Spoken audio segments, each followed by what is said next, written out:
Hello, today I'm going to make a kefir pie with berries. Ingredients: kefir 200 grams, oil 150 milliliters, sugar 180 grams, eggs 3 pieces, flour 2 cups, baking powder 1 teaspoon, berries I have raspberries. For the dough, mix kefir, eggs, sugar, butter until smooth.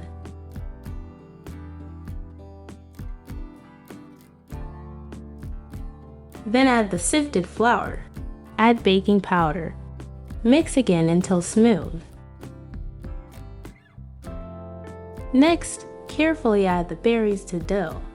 You can also pre-add cornstarch to the berries, but I've run out of it, so without it, mix the berries with the dough. I lubricate the pie pan with vegetable oil. I pour out the dough. I put it in a preheated 180-degree oven for 40 to 50 minutes. Kefir pie with berries is ready. Enjoy your meal.